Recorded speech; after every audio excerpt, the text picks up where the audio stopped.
1990, un comics raconte l'histoire d'une organisation secrète où des hommes en noir, équipés des dernières technologies terriennes et d'ailleurs, régulent et gèrent les extraterrestres et les créatures paranormales sur Terre. Vous commencez à le savoir avec cette chronique, comme tout ce qui marche bien, Hollywood aura tendance à s'en emparer. Et en l'occurrence, c'est l'excellent scénariste Ed Salomon, excellent car étant particulièrement à l'origine du génial Super Mario Bros, qui va s'en occuper. Il écrit un scénario, on le propose direct à Quentin Tarantino qui lit le scénar, qui dit non. Et c'est donc Barry Sonnenfeld, qui est le réalisateur de La Famille Addams, qui sera derrière la caméra de Men in Black.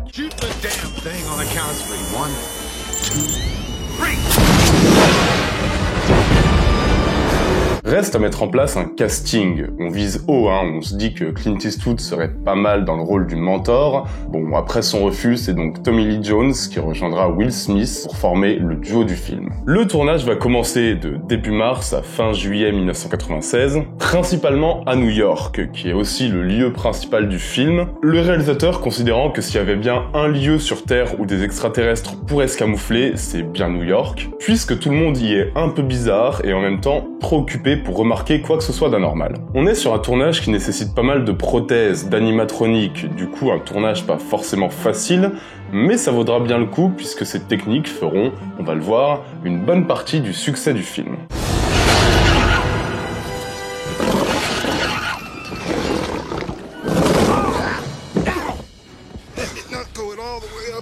Ce qui est aussi une grande partie du succès du film, c'est sa musique, interprétée par Will Smith, et qui rentrera immédiatement dans la culture populaire, un peu comme Ghostbusters en fait. Bref, Men in Black sort en salle avec un bon budget marketing, et le moins qu'on puisse dire, c'est que ça vaudra le coup. Près de 600 millions de dollars au box-office. Ça, pour une nouvelle franchise, c'est quand même assez dingue. Men in Black est un succès mondial instantané, et les critiques à la fois de la presse et du public confirment ça. Il a un super bouche à oreille, et il sera même nominé, voire lauréat de quelques grandes récompenses, notamment l'Oscar du meilleur maquillage, le reste des Oscars de son année de sortie étant de toute façon quasi tous de base attribués à Titanic.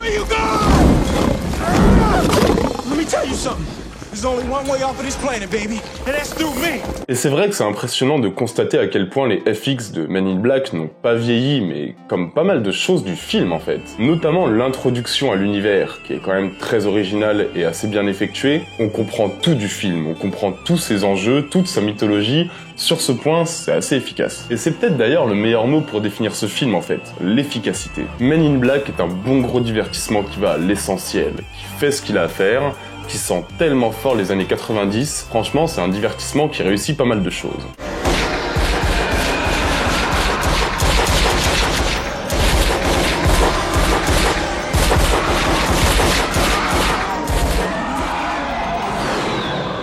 Alors après, forcément, il y a des côtés un peu moins inspirés. Certaines blagues un peu lourdingues, certaines séquences où le film se permet quand même d'en faire vraiment des caisses, où on sent qu'il se force à avoir un rythme effréné avec 3 blagues à la minute qui sont pas toutes forcément drôles, mais bon, on va pas chipoter, la force de Men in Black, c'est son concept, c'est pas sa réalisation, c'est pas sa mise en scène, c'est son univers. Ce qui fait qu'on retient Men in Black, c'est l'idée de base, c'est pas l'écriture, c'est pas la caractérisation. Et si je vous disais que pas mal de films se rapprochent énormément du concept de Men in Black, tout en ayant bien d'autres qualités, voire bien plus de qualités à mon sens que lui. Vous me direz sans doute, oh mais Louis, décidément t'es vraiment incroyable à nous dénicher des pépites en plus d'être hyper beau et hyper musclé depuis que tu vas à la salle.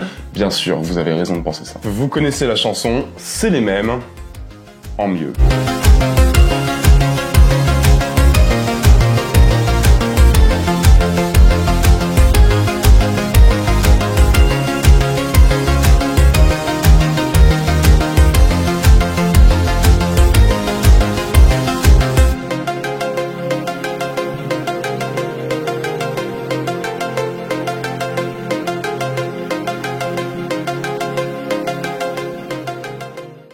Et on va commencer assez fort par un film que j'aime beaucoup, un film qui a énormément de qualité, qui est complètement ancré dans les années 90. Ce film s'appelle Hayden.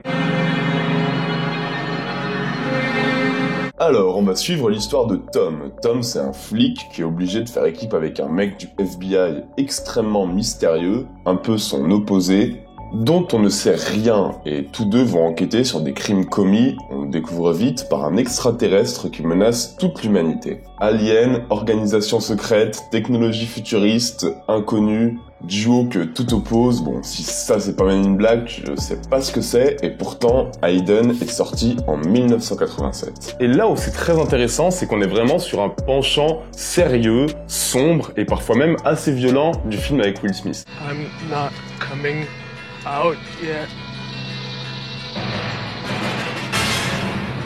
I'll kill you first.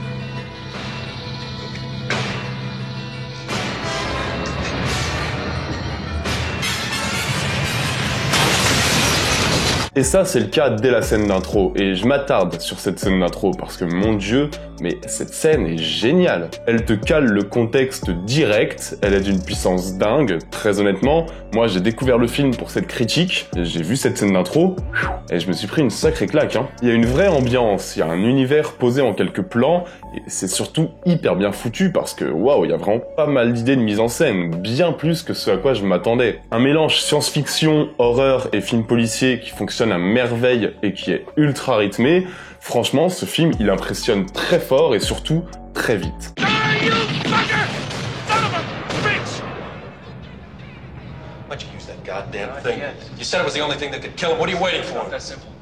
Je vous ai dit qu'on était sur un film assez sombre, bon après, on n'est pas non plus sur un film profondément nihiliste. On est sur un film qui se permet quand même quelques moments assez légers, quelques vannes, des vannes qui proviennent surtout d'un casting que j'aime beaucoup. De toute façon, moi en vrai, dès qu'il y a Kyle MacLachlan dans un film, je suis content de toute façon. Et surtout voilà, c'est un film qui est fait pour que vous puissiez jamais vous ennuyer. Tout est efficace, certaines scènes sont même franchement assez folles et sortent clairement du lot. Visuellement, ben, vous le voyez bien, c'est très léché. Franchement, il y a beaucoup de choses intéressantes.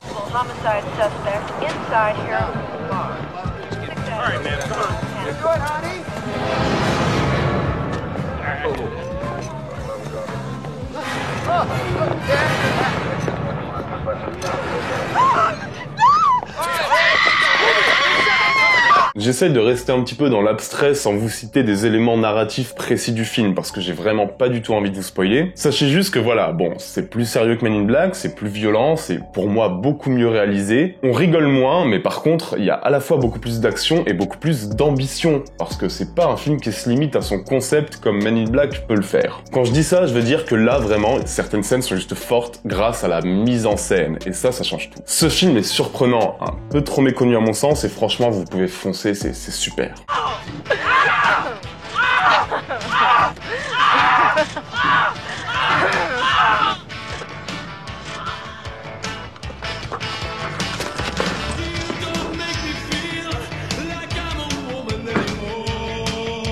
Bon, avec le deuxième film, on va aller vers quelque chose d'un peu plus léger. Allons vers le film qui a suivi Men in Black et qui a plus que tout essayé d'en reproduire la recette. Et je sais que c'est un film qui est parfois assez mal considéré et qui a pas vraiment été hyper bien reçu. Moi, je le trouve, enfin vraiment pour moi c'est un Men in Black bis. Et je trouve qu'il a d'autres qualités que Men in Black n'a pas forcément. Ce film, c'est Wild Wild West.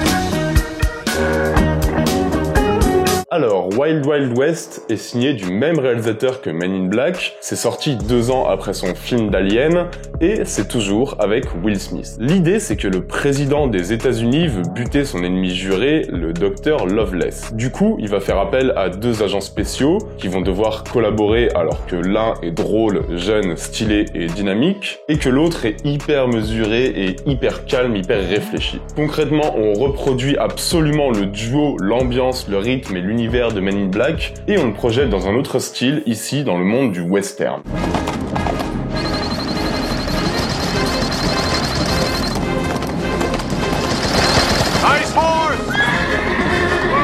J'ai été assez surpris de voir que ce film a été si mal reçu. Franchement, les critiques sont parfois assez violentes, alors qu'il reprend vraiment tous les ingrédients de Men in Black, c'est-à-dire l'action, l'aventure, l'humour, qui provient principalement d'un duo qui n'est jamais censé se former, mais qui se forme quand même. Et c'est même un film qui a d'autres qualités à revendre pour moi. Bon, alors déjà, par contre, oubliez toute notion de sérieux, c'est vraiment un film qui est pensé pour être drôle. Et vraiment, quand je dis ça, ça veut dire que t'as pas le temps de réfléchir, t'as pas le temps de te poser, c'est un film qui est un grand spectacle. Mais là où le film gagne des points pour moi, c'est parce qu'en fait il mélange assez efficacement l'univers du western et du steampunk. Et ça donne un vrai cachet et je m'y attendais vraiment pas.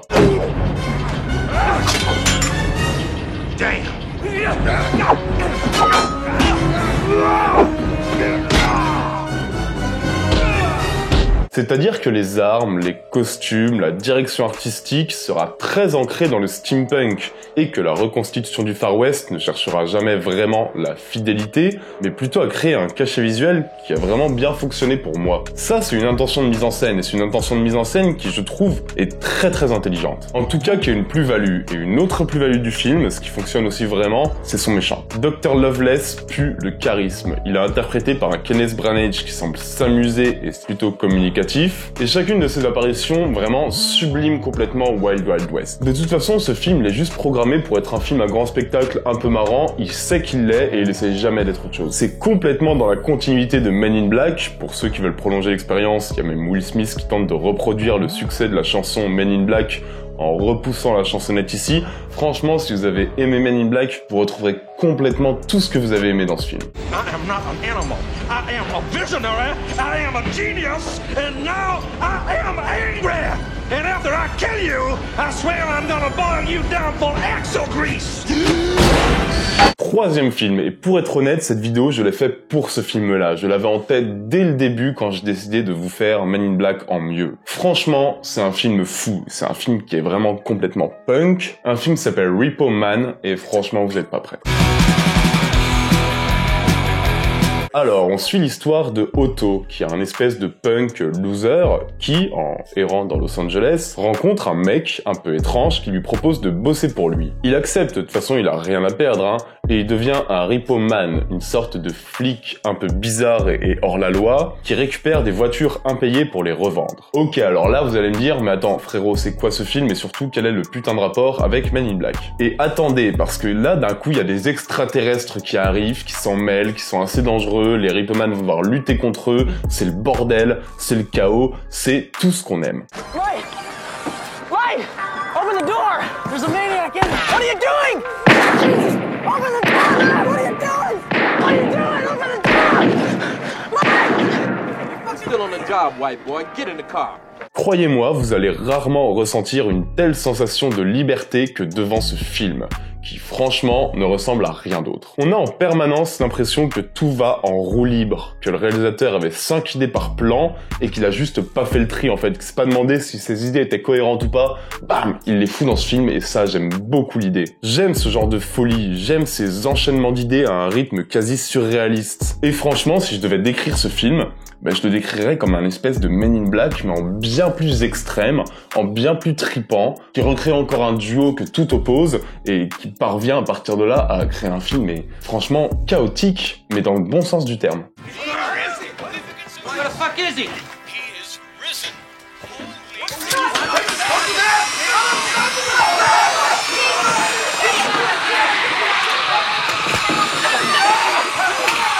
L'histoire, elle est simple, hein. C'est plutôt la manière de la raconter qui est hallucinante. Parce que chaque péripétie, j'insiste là-dessus, hein, mais c'est vraiment ce que j'ai ressenti devant ce film, sera l'occasion de prendre les attentes que vous avez à contre-pied. Et ça, c'est le cas visuellement, certes, mais aussi narrativement, parce qu'on est très loin du schéma classique du film d'action des années 80. Alors après, bien sûr, je vais pas vous mentir, ce film-là, faut faire une croix sur la subtilité les mecs. Il y aura pas de demi-mesure, mais dans le genre film avec un binôme forcé, des aliens, des hommes du gouvernement qui mènent des missions secrètes, celui-ci va bien plus loin que le chemin un peu balisé de Men in Black. Franchement, c'est un film à tenter. Si les images que j'ai montrées vous chauffent, si les extraits vous intéressent, si l'intrigue a un peu catché votre curiosité, foncez, vous posez pas de questions. C'est radical, c'est punk, c'est rock, c'est hyper osé. Si vous rentrez dans le délire, ça peut vite devenir un de ces films un peu cultes et un peu oubliés des années 80. Et en tout cas, pour moi, c'est ce qu'il est devenu. J'espère que vous allez vous régaler.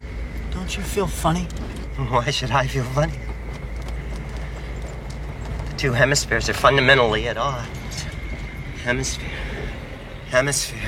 You know, it's strange. I do feel funny. Ok, j'espère que cette vidéo vous aura plu. Comme d'habitude, c'est vous qui allez choisir le thème de la prochaine vidéo en votant en commentaire. Et je vous propose Forrest Gump en mieux, ou alors on va aller faire un tour du côté des zombies et on va faire World War Z en mieux.